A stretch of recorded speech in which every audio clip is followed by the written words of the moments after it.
Hi எல்லாருக்கும் வணக்கம். நம்ம இன்றைக்கி என்ன பார்க்க போகிறோன்னா ஒரு சாட் பூரி மசாலா தான் பண்ண போகிறோம். ரொம்ப சூப்பராக இருக்கும், டேஸ்ட்டாக இருக்கும். இது ரோட்டு கடையில் கிடைக்கிற ஒரு ரெசிபி தான்.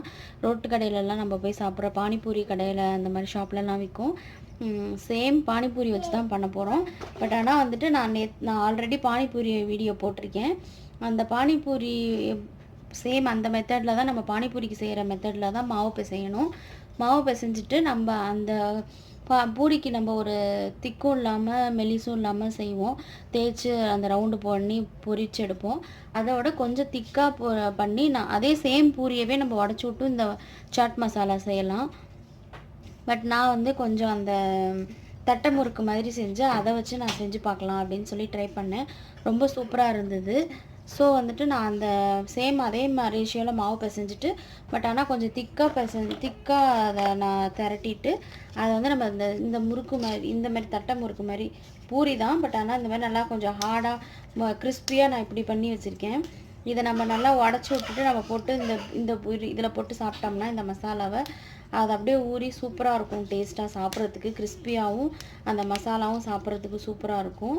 ஸோ நான் வந்துட்டு அந்த கொஞ்சம் திக்காக பண்ணி நல்லா ஃப்ரை பண்ணி எடுத்திருக்கேன். நான் பூரியாக எடுக்காமல் உப்பி பூரி மாதிரி எடுக்காமல் நல்லா திக்காக ஃப்ரை பண்ணி இப்படி கிறிஸ்பியாக எடுத்திருக்கேன். இதை வச்சு தான் நான் வந்துட்டு இந்த சாட் மசாலா பண்ண போகிறேன். பானிபூரி மசாலா பண்ண போகிறேன். இது ரொம்ப டேஸ்ட்டாக சூப்பராக இருக்கும். இப்போ இந்த மசாலாவுக்கு நான் என்னென்ன பொருளாக எடுத்து வச்சுருக்கேன், எப்படி செய்யலாம்னு சொல்லி நான் இப்போ பார்க்கலாம். இது லாஸ்ட்டாக நம்ம டெக்கரேஷன் போடுறதுக்காக பொடியாக கட் பண்ணி ஆனியன், கொத்தமல்லி, கொஞ்சம் கேரட் துருவல் மேலே போடுறதுக்காக நான் எடுத்து வச்சுருக்கேன். இது கூடவே வந்துட்டு உங்கள்கிட்ட ஓமப்பொடி, மிக்சர் அந்த மாதிரி ஏதாவது இருந்தால் அது கூட நம்ம மேலே போட்டுக்கலாம், சூப்பராக இருக்கும். என்கிட்ட இல்லை, ஸோ நான் போடலை. இப்போ இந்த இதுக்கு தேவைக்காக நான் வந்துட்டு ஒரு பெரிய உருளைக்கிழங்கு எடுத்து நல்லா வேக வச்சு அதை நல்லா மசிச்சு எடுத்து வச்சுருக்கேன். இதே சேம் கப்பில் ஒரு கப் வட்டாணி எடுத்து வேக வச்சு வச்சுருக்கேன்.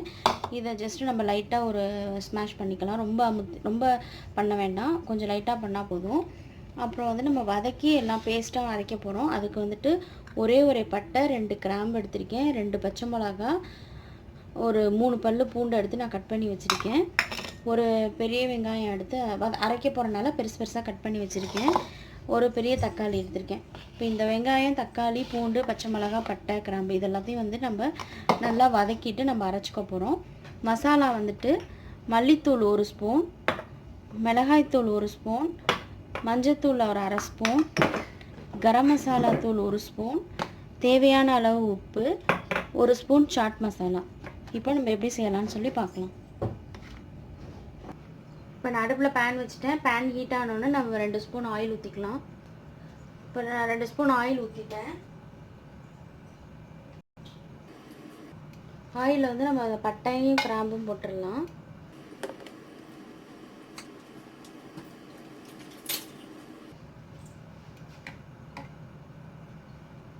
இப்போ நம்ம வச்சுருக்க ஆனியனையும் போட்டுடலாம்.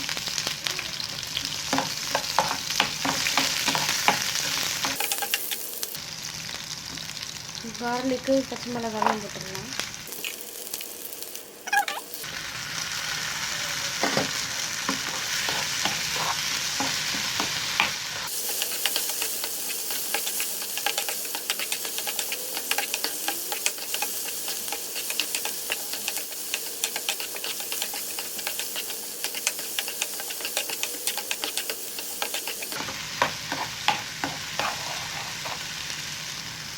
அவ்வளோதான், நம்ம இதை ஆஃப் பண்ணிடலாம். இது கொஞ்சம் நேரம் ஆறினோன்னே நம்ம இதை நல்லா ஃபைன் பேஸ்ட்டாக அரைச்சிக்கலாம்.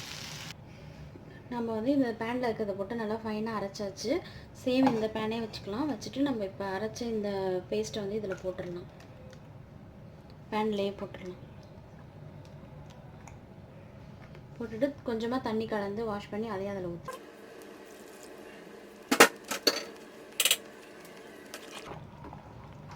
நம்ம ஆல்ரெடி இதை வதக்கி தான் அரைச்சிருக்கோம். ஸோ ஒன்றும் பச்சை ஸ்மெல்லாம் வராது.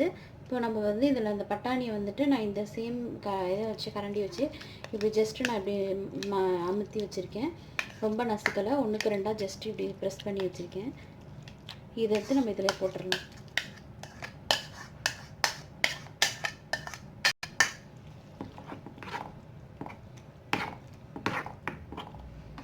இதில் கொஞ்சமாக தண்ணி கலந்துக்கிறேன்.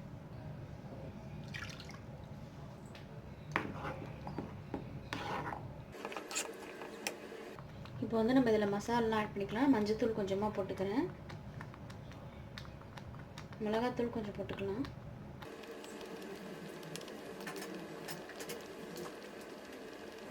கரம் மசாலா தூள் ஒரு ஸ்பூன் அளவுக்கு போட்டுக்கிறேன்,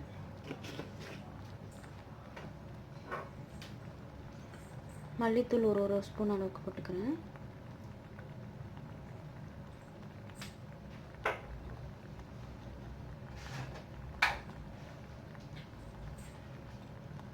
தேவையான அளவு உப்பு,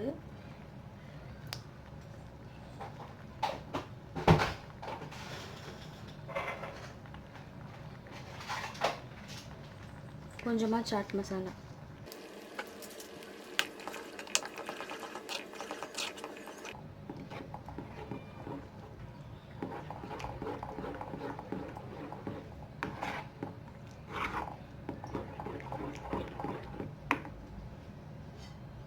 வேணுங்கிற அளவுக்கு தண்ணி ஊற்றிக்கலாம். நான் பட்டாணி வேக வச்சு தண்ணி ஊற்றிக்கிறேன்.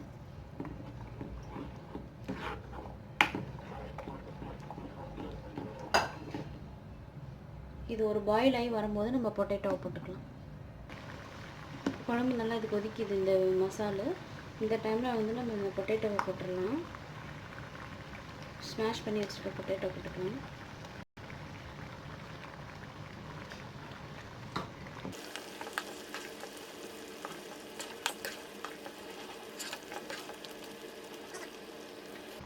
அவ்வளோதான். இப்போ நம்ம பொட்டேட்டோ போட்டனால திக்காயிடுச்சு.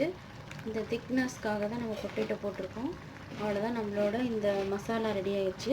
இப்போ இதை எடுத்து நம்ம பூரியில் ஊற்றி நம்ம சர்வ் பண்ணி சாப்பிட வேண்டியது. இப்போ நான் ஸ்டவ் ஆஃப் பண்ணிக்கிறேன். நம்மளோட பூரி மசாலா ரெடி ஆயிடுச்சு. இப்போ நம்ம சாட் மசாலா பூரி மசாலா சாட் எப்படி செய்யலான்னு பார்க்கலாம்.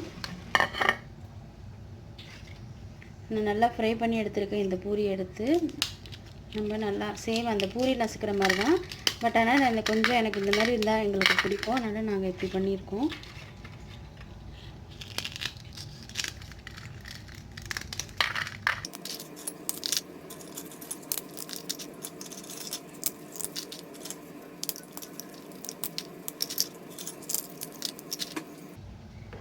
இப்போ நம்ம மசாலா எடுத்து ஊற்றிடணும்.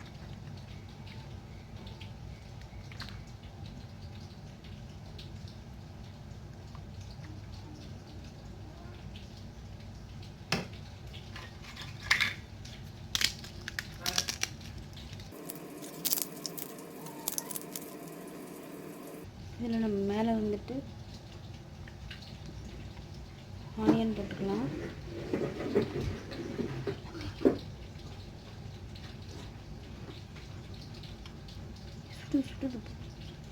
கேரட் போட்டுக்கலாம்,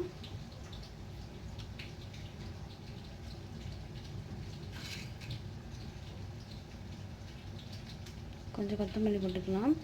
நான் இது ஓமப்பொடி இல்லைன்னு சொன்னேன், என்கிட்ட பிளெயின் மிக்சர் கொஞ்சம் இருக்குது, ஸோ நான் அது கொஞ்சம் போட்டுக்கிறேன். உங்கள்கிட்ட எது இருக்கோ நீங்கள் அப்படி போட்டுக்கோங்க. அவ்வளோதான், நம்மளோட சூப்பரான டேஸ்டான சாட் மசாலா பூரி ரெடி ஆயிடுச்சு. கண்டிப்பாக நீங்களும் ட்ரை பண்ணி பாருங்கள், உங்களுக்கும் பிடிக்கும். ஈஸியாக இருந்தது. நான் அந்த சேம் பானிபூரி செய்யும்போது நம்ம இந்த பூரி செஞ்சு வச்சுக்கலாம், ஒன்றும் பிரச்சனை இல்லை. அதை வச்சு தான் நான் இப்போ இது பண்ணேன். ரொம்ப டேஸ்ட்டு சூப்பராக இருக்குது. செஞ்சு பார்த்தோம் நாங்கள், சூப்பராக இருந்தது. கண்டிப்பாக நீங்களும் ட்ரை பண்ணி பாருங்கள், உங்களுக்கும் பிடிக்கும். என்னோடய வீடியோ உங்களுக்கு பிடிச்சிருந்தா மறக்காமல் என் வீடியோவை லைக் பண்ணுங்கள், ஷேர் பண்ணுங்கள், சப்ஸ்கிரைப் பண்ணுங்கள். தேங்க்யூ, பாய்.